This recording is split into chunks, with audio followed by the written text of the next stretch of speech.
Alergia es un término común que utilizamos para denominar a un grupo de enfermedades que se caracterizan por una respuesta anormal del organismo ante sustancias externas que normalmente no producen ninguna reacción. El término proviene del griego que significa energía alterada.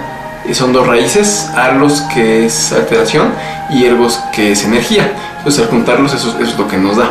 Y es un término que refleja bastante bien la naturaleza de la enfermedad, que básicamente también se caracteriza por tres situaciones importantes.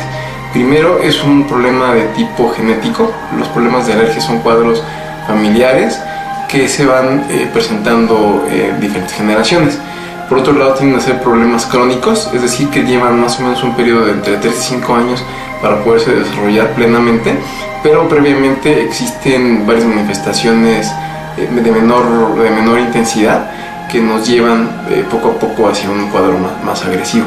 Por ejemplo, si una persona tiene alergia a algún animal, alérgica al polvo o alérgica a algún alimento, más o menos se lleva entre 3 y 5 años para empezar con los síntomas y desarrollarlos de forma importante en el transcurso del tiempo. Y la otra característica importante de la alergia es que viene como producto de una alteración celular en lo que se llaman los linfocitos T. Estas son células de defensa que normalmente en el caso de una persona normal están básicamente diseñadas para responder contra parásitos. En el caso de los pacientes alérgicos estamos hablando de una superproducción de una hemoglobina que se llama IgE, y esta nos va a llevar a la producción de otras sustancias que generan los cuadros de alergia. Estos, dependiendo de dónde se generen, les damos el nombre y esto cambia en forma particular para cada órgano en especial. Por ejemplo, si tenemos problemas de nariz, estamos hablando de rinitis alérgica. Si tenemos problemas de asma, estamos hablando de alergia en los bronquios. Si tenemos alergia en la piel, hablamos de dermatitis atópica o de urticaria. Si tenemos alergia en los ojos, hablamos de conjuntivitis alérgica. Y si hablamos de alergia a nivel de aparato digestivo, tenemos lo que es la alergia intestinal o alergia a los alimentos y el síndrome de alergia oral.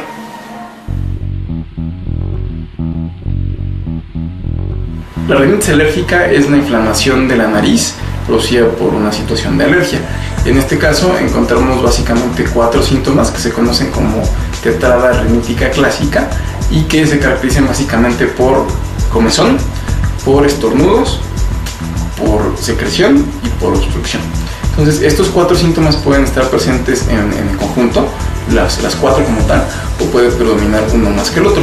Así, por ejemplo, tenemos los pacientes donde predomina el componente secretor, que son pacientes que tienden más a la producción de moco. Esos son pacientes que pareciera que tuvieran gripa crónica, todo el tiempo están con moco y tienden a presentarse este tipo de cuadros por más de un mes. Son pacientes que prácticamente se acaban cajas de Kleenex en poco tiempo y tienden a estar recurriendo como si tuvieran gripa en forma constante. Tenemos también los pacientes donde predomina el componente congestivo. En este caso la obstrucción se presenta porque se tapa unas estructuras que están dentro de la nariz que se llaman cornetes. En este caso esto nos genera problemas como dolores de cabeza o bien nos genera respiración oral, y a la larga en los niños sobre todo genera que existan malformaciones en lo que sería la mandíbula, y esto va a traer como consecuencia que haya un menor espacio en los dientes y entonces van a tener que utilizar brackets, ¿no? Siendo un problema que se pudo haber prevenido. Hay otros pacientes donde predomina la comezón, son pacientes que se la pasan haciendo esto o esto, y que inclusive cuando esto es muy crónico tienden a dejarse una marca en la nariz que se conoce como el surco nasal, que habla de que están todo el tiempo con este tipo de problemas. Una manifestación muy importante que a veces es poco tomada en cuenta es que estos pacientes pueden presentar también sangrado nasal en forma recurrente. Y la otra situación importante en el caso de la rinitis alérgica es la presencia de infecciones de repetición. Como consecuencia de la alergia, este tipo de pacientes tienden a enfermarse en forma muy constante, aparentemente de infecciones bacterianas que son repetitivas. Entonces es el típico paciente que está yendo al doctor, ya sea el pediatra, ya sea el otorrinolaringólogo, con mucha frecuencia. A veces es cada mes, a veces cada 15 días, y están tomando antibióticos con gran frecuencia.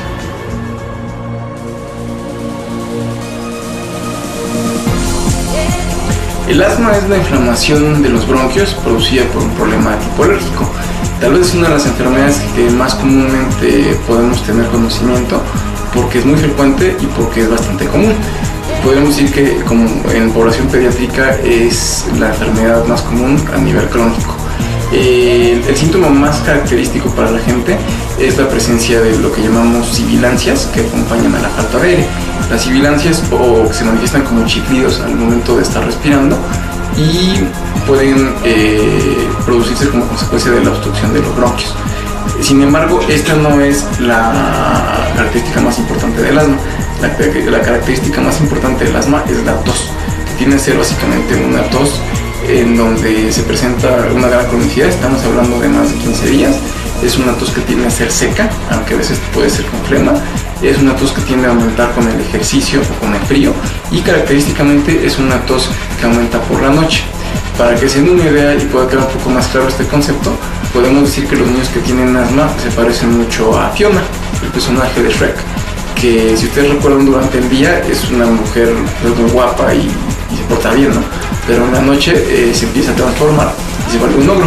En este caso es muy parecido. Los niños que tienen asma en la mañana tienen problema muy leve, pero en cuanto llega la noche se transforman y empiezan a toser y no los deja dormir. Eso tampoco permite que los papás duerman y eso hace muchas veces que los traigan al consultorio también. Entonces la tos en el caso del asma la consideramos como la característica más importante. Ahora, en casos muy severos, la tos puede acompañarse también de síntomas de lo que se llama cianosis, que es la aparición de una coloración morada en los dedos o en los labios. Esos son síntomas que van acompañados a veces de lo que se llama disociación tóraco-abdominal, donde se pierde la relación entre la respiración del tórax y el abdomen, o también por la presencia de tiros intercostales, que se nota como si estuvieran subiendo las costillas, en el caso sobre todo de los niños. Esos son síntomas de alerta y bueno, cuando un paciente presenta esas características, pues tiene que hospitalizarse, pero yo les podría decir que menos de la mitad de los pacientes tienen esas características y más bien se manifiestan con tos crónica, que a veces estamos tratando con medicamentos caseros o con antitusígenos como jarabes que no se están en la televisión. Esto en realidad no nos ayuda porque la tos básicamente no responde con ese tipo de medicamentos. En este caso estamos teniendo una inflamación muy severa en los bronquios y es necesario contornarla para que el paciente pueda respirar de forma adecuada.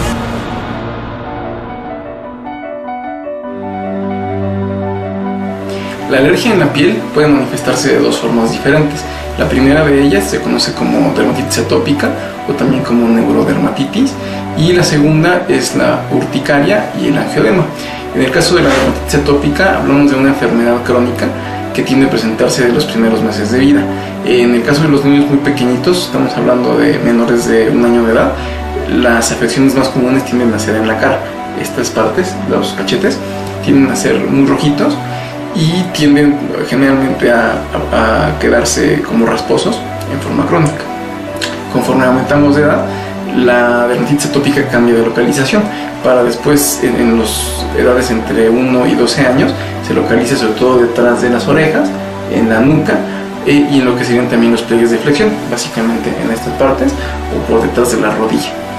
Este es un problema que tiende mucho a relacionarse con el consumo de ciertos alimentos como el huevo, como el chocolate, como la leche, y el detectarlo a una edad temprana es importante para poder evitar que la piel se vuelva muy reseca y que el paciente después tenga cambios de color y lesiones muy importantes que estéticamente pues son muy malos, ¿no? En el caso de la urticaria y el angioedema estamos hablando del mismo problema, pero en este caso la manifestación es a partir de ronchas.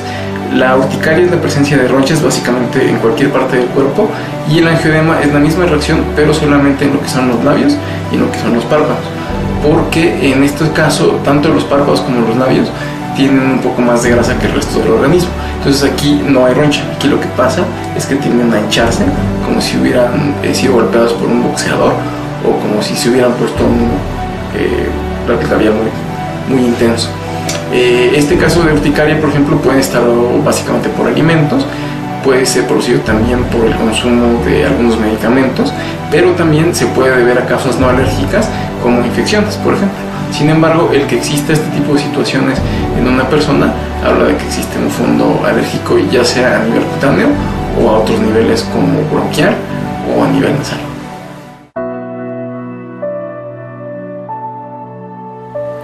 Las sustancias que producen alergia se conocen como alergenos y básicamente tienen dos características importantes.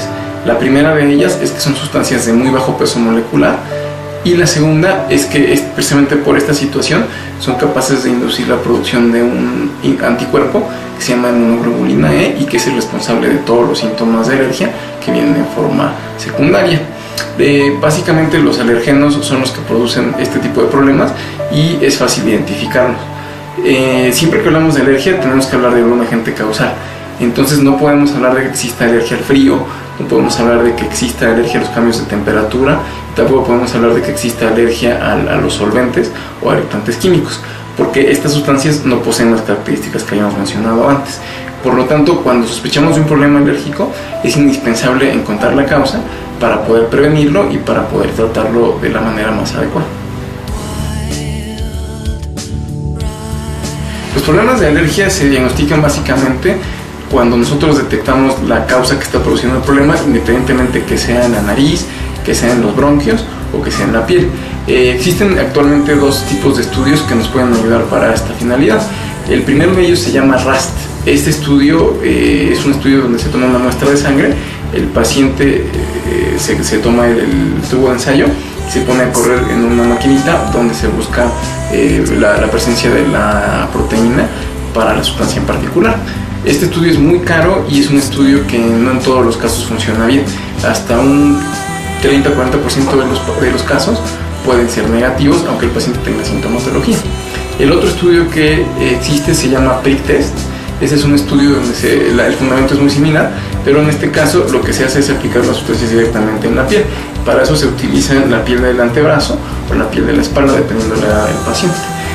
Actualmente ya existen métodos muy novedosos y que garantizan que el paciente no va a ser lastimado, y sobre todo la seguridad de la prueba, donde se puede utilizar varias sustancias, incluyendo alimentos, incluyendo plantas, incluyendo animales, incluyendo hongos y pólenes, que van a ayudarnos a diagnosticar el problema. Entonces, este tipo de estudio es el más recomendable y es el que realizamos los médicos alergólogos con el fin de poder encontrar la causa que está generando la situación.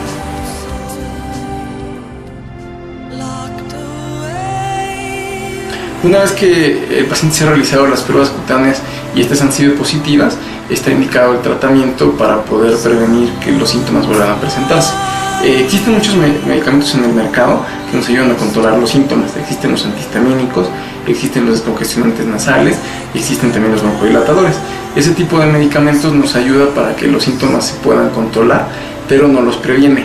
El único tratamiento que existe actualmente preventivo se llama inmunoterapia, o también se conoce como vacunas. La inmunoterapia es el único tratamiento que permite la prevención de los problemas de alergia, porque una vez que tenemos la prueba, que se genera en forma personal una vacuna que contiene cantidades pequeñitas de la sustancia a la que se fue alérgico y progresivamente se va incrementando. Este es un tratamiento que dura más o menos 2 años, aunque los resultados tienen que ver prácticamente desde el primero o segundo mes de tratamiento. Y existen dos modalidades de aplicación: la aplicación por vía subcutánea, que se pone en el brazo utilizando jeringas de insulina, y la aplicación sublingual, que es la técnica más moderna, que incluso está recomendada a partir de los 2 años de edad. En este caso, el paciente tiene el frasquito en forma de gotero, se pone debajo de la lengua y es una administración mucho más sencilla. En ambos casos el tratamiento es indispensable para poder erradicar el problema, y con ello además vamos a notar que disminuyen los síntomas, pero también disminuye el consumo de los medicamentos.